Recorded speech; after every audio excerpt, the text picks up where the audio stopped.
3월 셋째 주 소수기 선포를 시작하겠습니다. 영생은 곧 유일하신 참 하나님과 그가 보내신 자 예수 그리스도를 아는 것입니다. 요 17:3.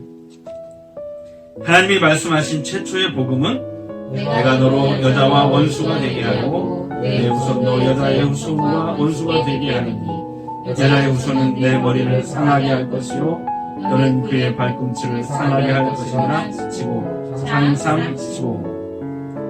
모든 행실이 어떤 모습이어야 하는가? 오직 너희를 부르신 거룩한 이처럼 너희도 모든 행실에 거룩한 자가 되라. 배전 1:15. 예수님이 오신 이유는 예수께서 대답하여 이르시되 건강한 자에게는 의사가 쓸데없고 병든 자에게라야 쓸데있나니 내가 의인을 부르러 온 것이 아니요 죄인을 부르러 회개시키러 왔노라. 누고 3:92. 우리가 원하는 대로 구하면 이루어질 수 있는 비결은 내가 내 안에 거하고 내 말이 너희 안에 거하면 무엇이든지 원하는 대로 구하라. 그리하면 이루리라. 요 15:7. 이번 주 하가다 말씀 베드로후서 3장 11절 12절 말씀을 5번 하가다 하도록 하겠습니다. 너희가 어떠한 사람이 되어야 마땅하냐? 거룩한 행실과 경건함으로 하나님의 날이 임하기를 바라보고 간절히 사모하라. 베드 3:11-12. 너희가 어떠한 사람이 되어야 마땅하냐? 거룩한 행실과 경건함으로 하나님의 날이 임하기를 바라보고 간절히 사모하라. 베드 3:11-12. 너희가 어떠한 사람이 되어야 마땅하냐? 거룩한 행실과 경건함으로 하나님의 날이 임하기를 바라보고 간절히 사모하라. 베드 3:11-12. 너희가 어떠한 사람이 되어야 마땅하냐? 거룩한 행실과 경건함으로 하나님의 날이 임하기를 바라보고 간절히 사모하라. 베드 3:11-12. 너희가 어떠한 사람이 되어야 마땅하냐? 거룩한 행실과 경건함으로 하나님의 날이 임하기를 바라보고 간절히 사모하라. 베드 3:11-12. 3월 20일 금요일 사순절 말씀 묵상 시간입니다. 오늘은 마가복음 11장 말씀을 살펴보겠습니다. 예수님은 스가랴 9장 9절의 예언대로 나귀를 타고 예루살렘 성으로 들어갔습니다. 많은 사람들이 나와서 예수님께 호산나라고 외치며 찬양하였습니다. 호산나는 지금 구원하소서라는 뜻입니다. 사람들은 자기의 겉옷과 입이 많은 생나무 가지를 꺾어다가 길에다 깔았습니다. 예루살렘으로 들어가시는 예수님을 기뻐하는 거죠. 왜 그럴까요? 사람들은 예수님을 이스라엘의 평화를 가져다 줄 왕이 되실 거라고 생각했던 겁니다. 이스라엘 사람들이 수백 년 동안 기다려왔던 메시아, 그 메시아는 이스라엘을 주변 강대국과 로마 식민지로부터 구원해내는 정치적인 왕이었습니다. 그런데 예루살렘으로 들어가신 예수님은 그런 왕이 되셨을까요? 예수님이 가장 먼저 하시는 일은 무화과 나무를 저주하는 일이었습니다. 13절에서 14절 말씀을 한번 보도록 하겠습니다. 멀리서 잎사귀 있는 한 무화과 나무를 보시고 혹 그 나무에 무엇이 있을까 하여 가셨더니 가서 보신즉 잎사귀 외에 아무것도 없더라. 이는 무화과의 때가 아니니라. 예수께서 나무에게 말씀하여 이르시되 이제부터 영원토록 사람이 내게서 열매를 따먹지 못하리라 하시니 제자들이 이를 듣더라. 예수님은 상징적인 행동을 하신 겁니다. 이 행동은 열매 없는 예루살렘을 향한 하나님의 심판 선언입니다. 왜 심판하셨을까요? 하나님을 열심히 섬긴다는 이들의 모습이 거룩한 민족인 채 하지만 하나님이 그들에게 주신 비전, 즉 제사장 나라 거룩한 백성이 되라는 사명을 감당하지 못하고 있기 때문입니다. 제사장 나라는 하나님을 모르는 주변 민족들에게 하나님을 알리는 나라라는 뜻입니다. 거룩한 백성은 죄악된 세상 속에 살지만 하나님의 백성답게 구별되게 사는 모델 민족이라는 뜻입니다. 예수님의 두 번째 행동은 예루살렘 성전에 올라가셔서 성전을 정화시킨 겁니다. 성전은 장사하는 집이 아니라 기도하는 집이라고 말씀하십니다. 본문 17절을 보겠습니다. 이에 가르쳐 이르시되 기록된 바 내 집은 만민이 기도하는 집이라 칭함을 받으리라 하지 아니하였느냐. 너희는 강도의 소굴을 만들었도다 하시매. 이것은 단지 성전에서 비둘기와 양을 팔고 환전하는 사람들만의 잘못을 지적하는 것이 아닙니다. 예수님은 그 당시 성전 체제를 수호하면서 그 기득권으로 자신의 배를 불리는 종교 지도자들을 향해 비판의 칼을 들고 계신 겁니다.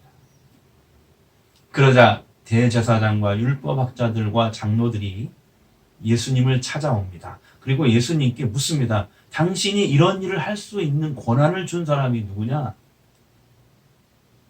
예수님은 이들의 질문을 이렇게 되돌려 줍니다. 요한의 세례가 하늘에서 온 것이냐? 사람들에게서 온 것이냐? 이들은 고민에 빠집니다. 진퇴양난이기 때문입니다. 요한을 하늘에서 왔다고 말하면 왜 요한을 믿지 않았느냐라고 할 것이고, 사람에게서 왔다고 하면은 요한을 참 예언자로 여기는 무리의 원성을 받아 현재 자신들이 누리는 신뢰와 지지를 잃어버릴 것이기 때문입니다. 그래서 이들은 모르겠다고 대답합니다. 그러자 예수님도 나도 답변하지 않겠다고 말씀하십니다. 마가복음 11장이 우리에게 전해주는 메시지는 아주 선명합니다. 많은 무리는 예수님이 예루살렘 성전에 들어가시면 기적을 행해서 병자를 고치고 또 오병이어와 같은 기적을 일으켜 먹는 문제를 해결해 주시고 귀신을 쫓아내셔서 자신들의 필요를 단번에 채워주실 거라고 기대하였던 것입니다. 특히 군중들은 하늘의 능력으로 로마의 식민지에서 벗어나게 하시고 성전 질서 체계로부터 오는 압박과 서름을 예수님께서 한 방에 날려주실 수 있을 거라고 생각했던 것입니다. 그러나 군중의 희망은 예수님이 앞으로 걸어가는 길과는 전혀 다른 길이었습니다. 예수님은 사람들이 기대하는 것처럼 이스라엘의 문제를 해결해 주시는 개선 장군이 아니셨습니다. 예수님은 바로 온 인류의 구원자로 주님으로 이 세상에 오신 것입니다. 오늘 마가복음 11장은 예수님이 왜 십자가를 지고 죽으셔야 하는지를 설명해 주는 근거가 됩니다. 사람들이 하나님을 만나는 통로가 되어야 하는 이 예루살렘 성전이 종교 기득권 세력에 의해서 그 기능을 잃어버렸다고 예수님은 보신 겁니다. 예루살렘 성전이 유명무실해지니 제사장 나라 거룩한 백성이 되라는 하나님이 주신 그 비전, 그 사명을 받은 이스라엘에 열매가 있을 리 만무합니다. 어떻게 해야 할까요? 예수님이 직접 하나님께로 가는 통로가 되려고 하시는 겁니다. 그것이 바로 십자가와 부활 사건입니다. 하나님과의 막힌 담을 헐어버리고 소통의 제물이 되기 위해 오신 예수님을 지켜보던 종교 지도자들은 민심이 자기들을 떠나 예수님에게 몰리는 것을 보고 위기감을 느낍니다. 그래서 예수님을 죽이려고 서로 모의를 합니다. 호산나를 외치는 많은 무리와 성전 수호자들의 공통점이 있습니다. 그들은 하나님의 뜻과는 아무 상관없이 내가 원하는 것을 얻으려는 사람들과 자기가 원하는 것을 빼앗기지 않으려는 사람들이라는 것입니다. 예수님은 하나님이 원하시는 것을 이루려고 오신 분이십니다. 그것은 바로 이스라엘을 포함한 온 인류의 구원입니다. 처음 하나님은 이스라엘 민족을 통해 이 일을 하시려고 하셨던 겁니다. 그래서 모세를 통해서 이스라엘 민족에게 제사장 나라 거룩한 백성이 되라는 비전을 주신 것입니다. 하지만 이스라엘 민족은 그 비전을 잃어버렸습니다. 그러나 하나님은 사람들의 연약한 모습과는 달리 하나님의 뜻을 반드시 이루시는 분이십니다. 하나님은 야훼 하나님이시니까요. 야훼, 나는 스스로 있는 나다 라는 뜻이잖아요. 이 하나님의 이름을 하나님이 모세에게 직접 가르쳐 주셨는데요.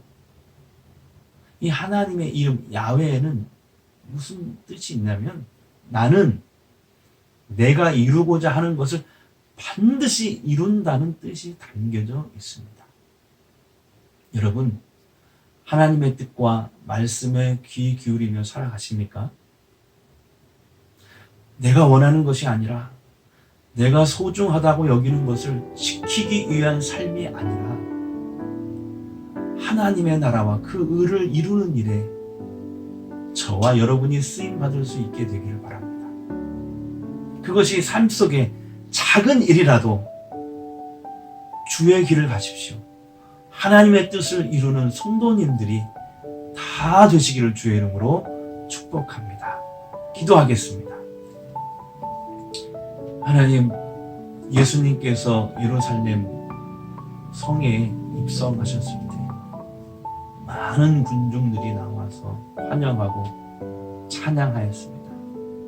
그러나 그들이 예수님을 환영했던 것은 예수님이 가시려고 했던 그 십자가의 길과는 너무나도 거리가 먼 기대였고 환영이었습니다.